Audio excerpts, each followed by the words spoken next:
Hello मित्रों, LLB 6 semester general English और legal language की जो लैटिन मैक्सिम्स की श्रृंखला है उसके आगे के Latin words. Number 17 de novo. De novo means होता है नए सिरे से, यानी ए फ्रेश, ए न्यू। इस लैटिन शब्द का प्रयोग विशेषण और क्रिया विशेषण दोनों के तौर पर किया गया है। विशेषण के रूप में इसका प्रयोग इस प्रकार है, डी नोवो मीन्स होता है रिव्यू, नए सिरे से पुनर्विलोकन। जबकि क्रिया विशेषण के रूप में इसका तात्पर्य है न्यू या नवीन। जैसे न्यायालय संक्षिप्त निर्णय का पुनर्विलोकन नए सिरे से करता है।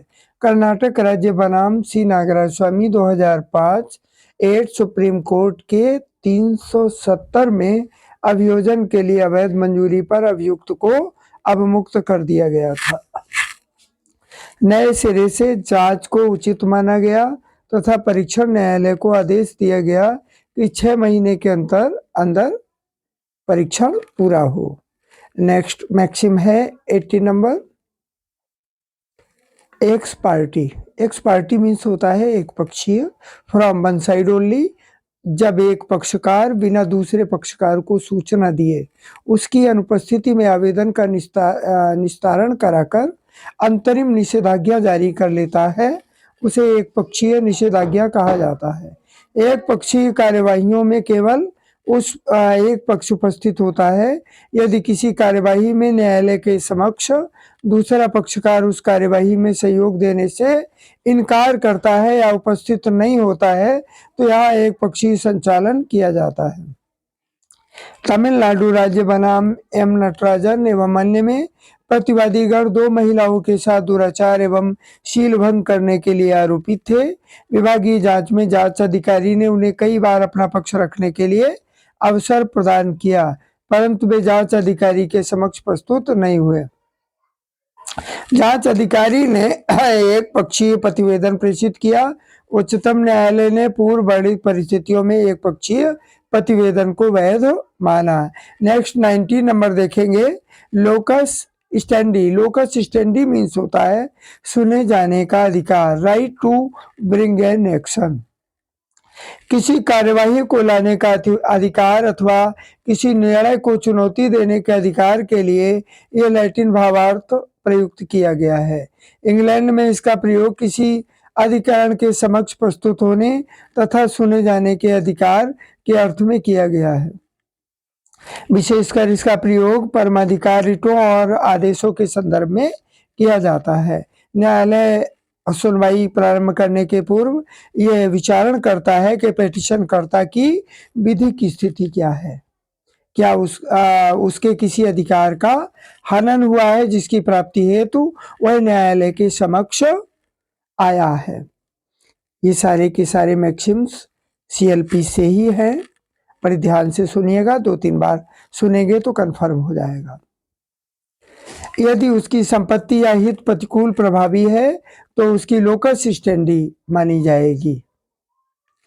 नेक्स्ट देखेंगे, next number 20, mutatis mutandis. Mutatis mutandis means होता है यथावश्यक परिवर्तन सहित, the necessary changes having been made.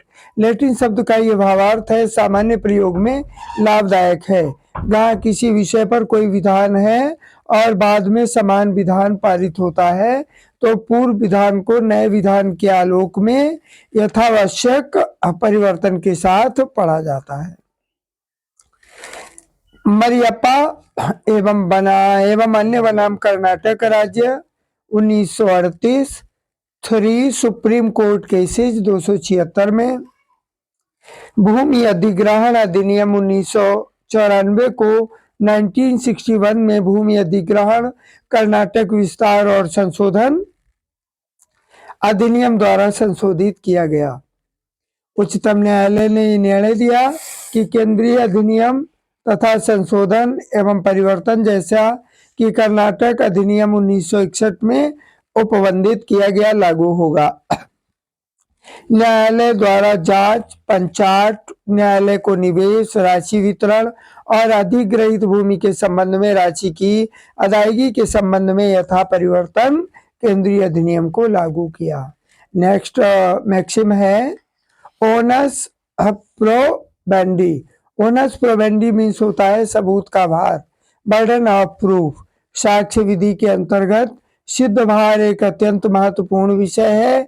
Onus प्रोबेंडी से तात्पर्य यह है कि जिस पक्षकार पर साबित करने का भार है वो कोई साक्ष्य नहीं प्रस्तुत कर पाता है तो विवाद्यक उसके विरुद्ध पाया जाएगा। ओनस प्रोबेंडी मीन्स याद रखिएगा सबूत का भार, बर्डन ऑफ प्रूफ होता है। यह महत्वपूर्ण प्रश्न है कि सिद्धि का भार किसी पक्षकार पर हो। सामान्यतः दीवानी मामलों में सिद्ध भार वादी पर तथा आपराधिक मामलों में सिद्ध भार अभियोजन पक्ष पर होता है। मामले में विभिन्न स्तर पर सिद्ध भार स्थानांतरित होता रहता है। नेक्स्ट देखिएगा, नेक्स्ट 22 रेशनलियस। रेशनलियस मीन्स होता है स्वामीहीन संपत्ति, a thing not belonging to anyone. रेशनलियस का प्रयोग ऐसी संपत्ति के लिए किया जाता है जो किसी की संपत्ति ना हो।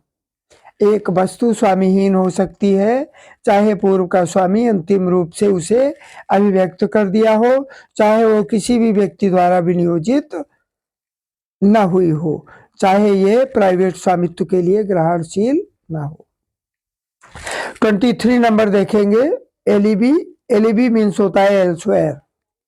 N excuse argument by an accuse that at suppose time of commission of crime he was elsewhere. अन्यत्र उपस्थित होने का अभिवाद। एलबी मीन्स होता है अन्यत्र उपस्थित होने का अभिवाद।